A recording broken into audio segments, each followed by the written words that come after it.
لو أنزلنا هذا القرآن على جبل لرأيته خاشعا متصدعا من خشية الله. وتلك الأمثال نضربها للناس لعلهم يتفكرون.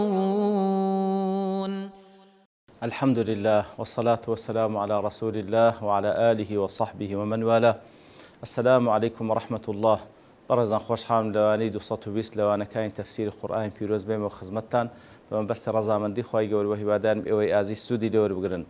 أعوذ بالله من الشيطان الرجيم. بسم الله الرحمن الرحيم. هو الذي أنزل عليك الكتاب منه آيات محكمات هن أم الكتاب وأخر متشابهات فأما الذين في قلوبهم زيغ فيتبعون ما تشابه منه ابتغاء الفتنة وابتغاء تأويله وما يعلم تأويله إلا الله والراسخون في العلم يقولون آمنا به كل من عند ربنا وما يذكر إلا أولو الألباب. بارك خوشي وستانديان لو أنا رابروش لخزمة دوات دابون كخواي قول سبحانه وتعالى دفرميه أو ذاتي الله سبحانه وتعالى يا رسول الله أو كتابي لو داب زاندي كوا زور بيزوري آتكاني محكما واضحا آشكران كأصل كتابكش أويا وهندق لآتكانش متشابهة وتشاراوية ماناكي خفايا تدا. فأما الذين في قلوبهم زيغ يتر أواني كوا زيغ ميل انحراف قمراي لضليان هيا فيتبعون ما تشابه من يتر أوان بدواي متشابهة كان دادرون بمبستي أوي ابتغاء الفتنة بمبستي أوي كوا خلشي توشي فتنة وقمراي بكن وهروا وابتغاء التأويل ومبستي أوي كوا تأويل وتفسير شبكن تاو كل قال أهواء وآروزيان دا قنزي حقيقته وآتانش كز نايزان تنها الله نبي أوانك ودا مزراون لعلم دلين هموي لا پروردگار مانا إيمان ما فيه هموي لا پروردگار مانا متشابه محكم وما يذكر إلا أولو الألباب هيز كسيك فندو آموشگاري ورناقري تنها أو كسان نبي كوا خاون عقلا. بلا خوش يوسنا إذا قلت من دير دا وما يعلم تأويله إلا الله أقل ليب وستن كوازور بي علماء جمهور علماء ليدا وستن واتلير دا التأويل بمعنى أولي قدايته واتا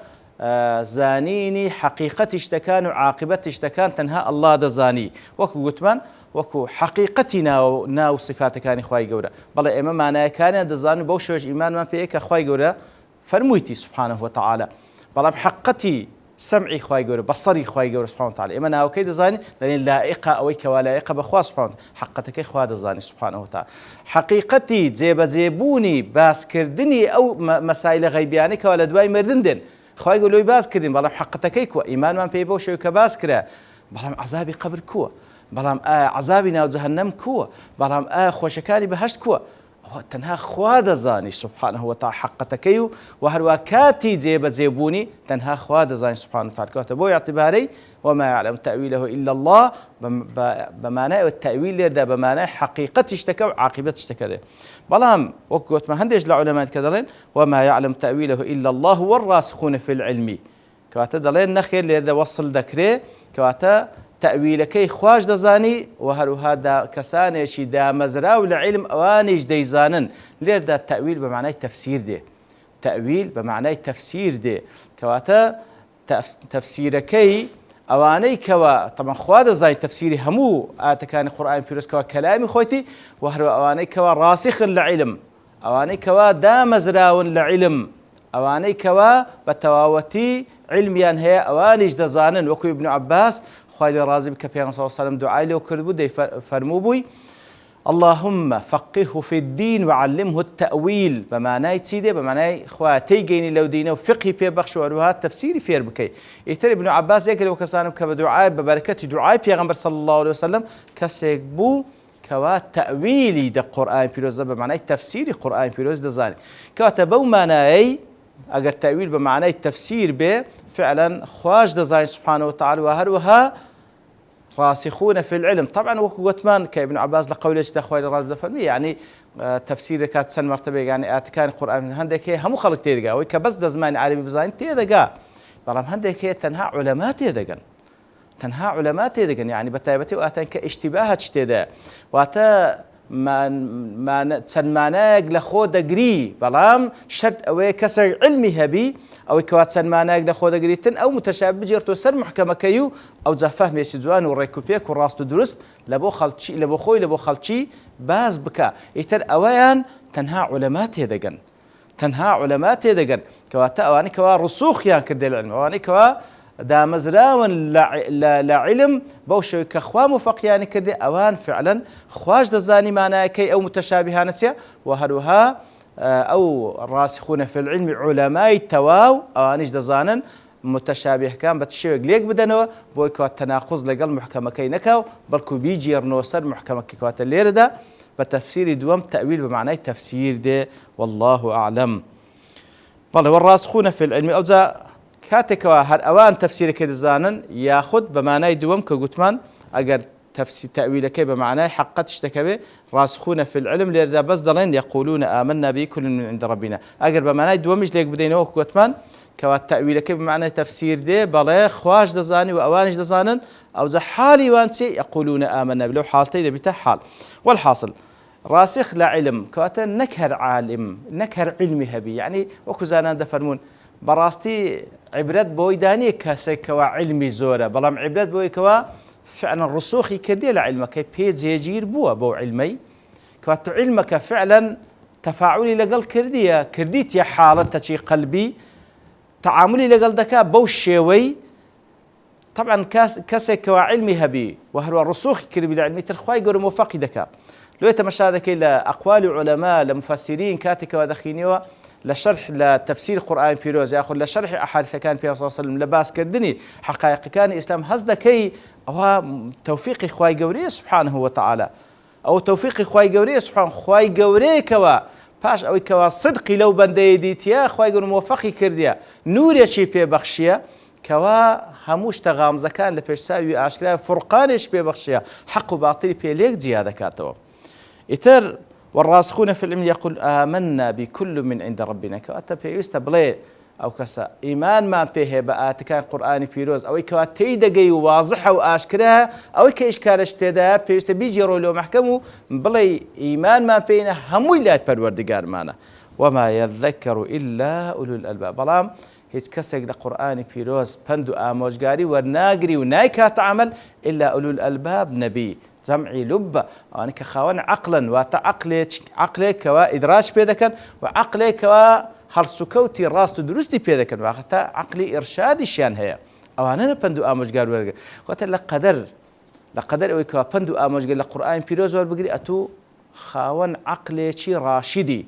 لقدر أوش كوا بندو آموش قاري لي ورناقري براستي نقصاني لعقلي أو كسهيا خوا بنامان بداتا زالير دا وكل حديث صحيح دا في صوصا باسي دكا دفرمي أجر ديتد أو كساني كوا بدواي متشابه دا دقرين وازيا لمحكمة كان هنايا أو بزانا أو كسانا كخوا باسياني كردية فاحذروهم أقادار بن هلتا نخلتين كاتب راستي وكفين صوصا ما دفرمي فعلا لها مو زماني شو بتايبتش لو زماني خوما كوا زماني في تنا براستي چەندین کەس بە ناوی دین ئێستا هەڵ دەخەڵکی هەڵخەڵەتێنی بە دوای متەشابه دادەگەڕێ بە دوای شتی عەجیب و غەریب دادەگەڕێ یعنی ئیستنباطی وا دەکاتن کەوا ما ئەنزەڵ الله بها من سوڵتان ما ئەنزەڵ الله بها من سوڵتان کەواتە بەڕاستی پێویستە ئینسان حەزەری هەبی ئەسڵ وا ئینسان بگەڕێتەوە لای عولەمای جێگای سیقا ئەوانەی کەوا ڕاسخن لە عیلم ئەوانەی کەوا ئیجماعی ئەهلی سوننەی لەسەرە نەک بچی بە دوای ئاڕای شازدا بگەڕێ کە بەڕاستی بەرەو فتنە و بەرەو گومڕایی دەی بەخوا پەنامان بدە پاشان خوای گەورە دەفەرمی ربنا لا تزغ قلوبنا بعد إذ هديتنا وهب لنا من لدنك رحمة إنك أنت الوهاب كواتە وەکو زانان دەفەرمون ئەوە راسخون في العلم ئەوانەی ئولول ئەلبابن هەر ئەوانیشن ئەو دوعای دەکەن و خوای گەورە فێرمان دەکا ئەو دوعایەی بکەین تاوەکو بنەتیجە ببینە ڕاسخ لە عیلم ئیتر ئەوانەی کە الراسخون في العلم وەکولاتەکەی باسی کرد کە دەڵێن هەموو ئاەتەکان بە محکەم متەشابه لای پەروەردگارمان و ئیمانمان پێ هەیە و متەشابه دەجێڕنەوە سەر محکەم هەر ئەوانیش پند و ئامۆژگاری وەرن هەر ئەوانیشن ئولول ئەلبابن هەر ئەوانیشن دەڵێن ڕەبەنا لا تزغ قلوبنا بعد إذ هديتنا، دەڵێن ئەی پەروەردگارمان لا تزغ قلوبنا، لا تزغ واتە خوایە مەیل لە دڵەکەمان دروست نەکەی ئینحراف بکاو لە ڕاستی لابدە بعد إذ هديتنا، دوای ئەوەی کەوا هیدایەتت داینە، وهب لنا من لدنك رحمة، يعني لایەن خۆتەوە یا رب العالمین ڕەحمەتمان پێ ببەخشی، إنك أنت الوهاب، بەتەئکید و بێگومان هەر ئەتووی ئەلوەهاب کەوا هیبە و بەخششی یەکجار زۆر گەورەت لەلایە. بەڵێ خۆشەویستان، ئەو تەماشای ئەو دوعا بکەین کەوا زۆر مهمە. طبعا دوعاکانی قورئانی بەگشتی هەمووی زۆر مهمە. ئەوەڵەن شکرانەی خوای گەورە لەسەر بکەین کە خوای گەورە فێری کردینە بەو شێوەی لێی بپاڕینەوە، بەو شێوەی لێی بپاڕینەوە. ڕەبەنا ئەی پەروەردگارمان، تەوەسولکردن بە ڕبوبیەتی خوا، واتە خوا ئێمە اعتراف دەکەین کە ئەتوو پەروەردگارمانی، خالقمانی، مالکمانی، مدەبیرمانی، ئەمەت بەدی هێنا، ئەمە بەڕێوە دەبەی، هەر ئەتوو خاوەنی ئێمەی. ڕەبەنا لا تزغ قلوبنا بعد إذ هديتنا،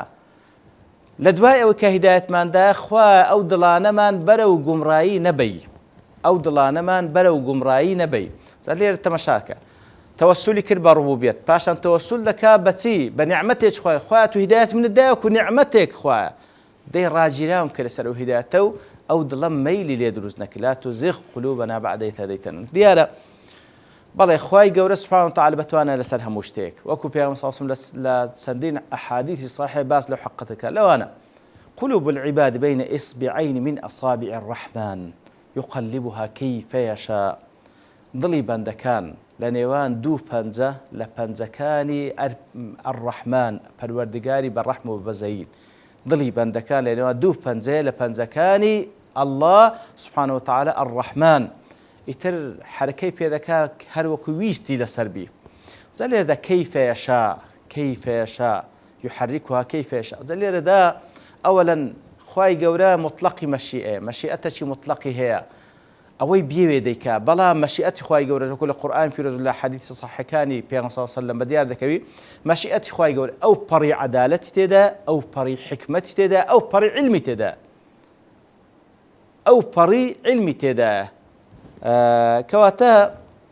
کاتێکەوە دەفەرمی يحركها كيف يشاء، دڵی بەندەکان حرەکە پێدەکا هەر وەکو بیەوێ، وەکو وتمان ویستنی خوای گەورە، ویستی خوای گەورە ئەو پەڕی عەدالەت و حکمەت و ئەو پەڕی علمی تێدایە. کەواتە سونەتی خوای گەورە وایە، ئەو کەسێکەوە ڕەغبەتی خەیری تێدابی، هۆکارەکانی گەیشتن بە حەقی تێدابی، خوای گەورە هیدایەتی دەدا سبحانه وتعالى. و ئەو کەسێکەوە ڕەغبەتی حەقی تێدا نییە، هۆکارەکانی خراپەکاریش دەگریتە بەر بە پێچەوانەوە، بەتەئکید خوای گەورەش بڕیاری گومڕایی لەسەر دەدا،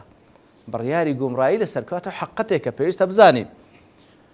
لێ لا تزغ قلوبنا بعد إذ هديتنا معنای چ دەینی؟ وەکو لە تەفسیری شێخ عەبدوڕەحمان بن ناصر السەعید دەڵێ لا تزغ قلوبنا بعد إذ هديتنا، لا تزغ قلوبنا بەچی؟ بجهلنا وعنادنا، زۆر بە وردی وا دەڵێ بجهلنا وبعنادنا، کەواتە خوایە بەسەبەبی جەهلی ئێمە کە نازانین جاهلین بەرامبەر بە حەق، یاخود عنادی دەکەین لەسەر ئەو ناحەقیەی کە هەیتمان، ئەوە نەبێتە سەبەبەکەوە خوای گەورە تەمایەوەیکەوە دڵەکانمان مەیل پێ بکەی و لە ڕاستە ڕێگاکەی خۆت لای بدەی. کەواتە بە مانایش کە بڵێ وەکو اعتقادی ئەهل السنە والجەماعە الإيمان يزيد بالطاعة وينقص بالمعصية، بەڕاستی ئیمان بە طاعات زیاد دەکا، بە معسیەت و گوناه و تاوانەکان نقصان دەکا. کەواتە ئەوەی ڕێگای گوناه و تاوان بگریتە بەر، مەیلی حەقی تێدا نەبی، خوای گەورەش لە نەتیجەدا دڵەکەی مەیل دەکا بەرەو گوناه و تاوان و لە حەق لایدا، بەڵام بە پێچەوە ڕێگای حەق بگرە بەر، طاعەت و کاری چاک بکە، هەوڵ بدە بە سدق و بە ڕازگۆی کە خوای گەورە هیدایەت بدە، خوای گەورەش هیدایەتت دا، و خوای گەورەش بە هیچ شێوەیەک سبحانه وتعالى لە حکمەت و لە عەدالەت و لە علمی خوای گەورە نەوەشێتەوە کەسێک زۆر بە پەرۆش بی لە بۆ حەق،